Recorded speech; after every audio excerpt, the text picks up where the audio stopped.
चीज बता दीजिए मनोज यादव जी। और राजनीतिक दलों में 2014, 17, 19, 22 इन सब में इन 80 सीटों पर चुनाव हुआ था ना। नतीजे आपके सामने है। क्यों आप लोगों को लगता है, मैं 20 सेकंड इसके जवाब के लिए आपको दूंगा, क्यों आप लोगों को यह लग रहा है कि 80 नहीं 800 भी तो हरा देते? आपके हिसाब से चलिए, एक कहावत मान ले, एक कहने का अंदाज मान ले, इतना कॉन्फिडेंस कहां से?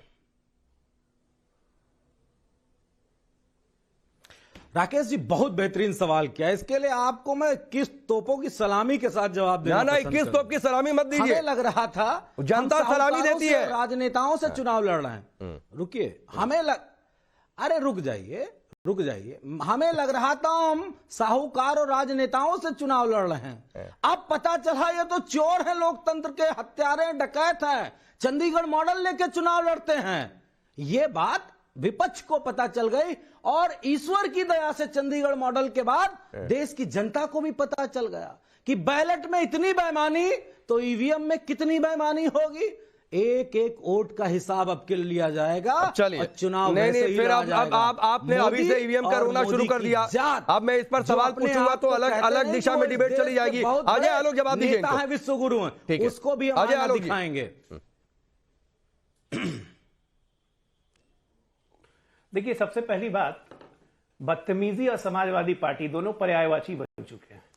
ये कहेंगे तुम्हें मारूंगा, तुम्हें आके मारूंगा। अरे तो उत्तर प्रदेश को तो इतने साल मार दिया भाई, अभी और मारने की इच्छा बची है? जनता ने इतने बजा के मारा है 4-4 बार, उसके बाद भी रस्सी है कि बल नहीं गया। जल गई लेकिन बल नहीं गया। जनता से इतनी बार थपेड़े खा के भी आप नहीं सुधरे हैं और अपना आचरण को आप बदलने में बिल्कुल करीब नहीं बदले, क्योंकि आपका चरित्र ही वैसा है। तो आपसे उम्मीद क्या करनी है? आपका चरित्र ही ऐसा है कि आपसे कोई उम्मीद नहीं की जा सकती है ना। ईवीएम का रोना, कभी बैलेट का रोना, कभी कुछ का रोना। अरे चुनाव में जीत नहीं सकते हो तो रोना बंद करो भाई। अच्छा है ना, 2 लड़के ने जोड़ी बनाई थी 17 में, क्या हुआ था 17 की जोड़ी का? हाथ टूट गया, साइकिल पंचर हो गई। सुप्रीम कोर्ट ने आपको जीत का आईना दिखा दिया ना, चंडीगढ़ मॉडल पे 5 और 1 6 लेके यहाँ से निकल रहे। सुप्रीम कोर्ट क्या, आपको तो इलाहाबाद हाई कोर्ट ने बोला था कि आतंकवादियों को छोड़ते हो। पत्तियों को ऐसा हवा में उड़ाएंगे कि ना कमल रह जाएगा ना उसकी पत्तियां रह जाएंगी। वही चरित्र है आपका, वही चरित्र बदलता नहीं है। चरित्र डीएनए वही है आपका, नहीं बदलेगा। प्लेस ऑफ रेपिस्ट बीजेपी, गुंडागर्दी, बलात्कारियों का अड्डा है भाजपा, एक से एक बलात्कारियों का अड्डा है भाजपा। अजय आलोक कहां फंस गए? गलती से बेहतरीन राजनीतिक दल का दर्जा भी नहीं मिलने जा रहा है। कोई रेपिस्ट नहीं था आपके दल में। हवा में मत उड़िए और बलात्कारियों के दल में अखिलेश को बोलिए अपनी सीट बचा लें। बेटियों के साथ मैनपुरी बचा लेंगे भाभी जी के लिए। मैनपुरी भी हारोगे, यही हालत रहा ना, मैनपुरी भी हारोगे। योगी और मोदी दोनों को नाम लेके सुनाऊंगा। अखिलेश यादव जी बोला करो, अगर तमीज नहीं है तो डिबेट में मत आओ। वहां पे अदालतें भी नहीं है क्या? अदालतें भी है। किसी राष्ट्रीय अध्यक्ष को किस तरह बात की जाती है? करिए मानहानि करिए तो सही।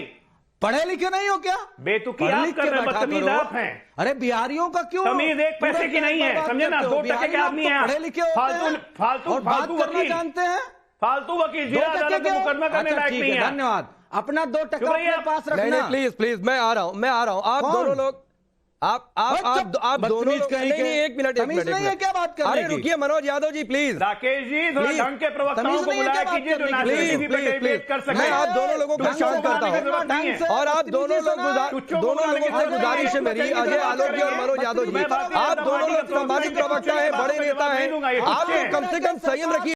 ये 2 टके वाली बात, ये बिहार पर मनोज यादव जी नहीं शोभा देती है। मैं आगे बढ़ रहा हूं, नहीं शोभा देती। आप अपनी पार्टी को आप लोग रिप्रेजेंट कर रहे हैं, तो प्लीज का अपमान करने की कोशिश नहीं, कोई किसी का अपमान नहीं करेगा। मनोज यादव जी कोई किसी का अपमान नहीं करेगा। आप भी बिहारियों का अपमान नहीं करेंगे बिहारी कहकर। इनको इस तरीके की बातचीत नहीं होनी चाहिए टीवी पर। से चूड़ीदार पैजामा तक खोला जाएगा, इतना याद रखिएगा। चलिए, अरे मनोज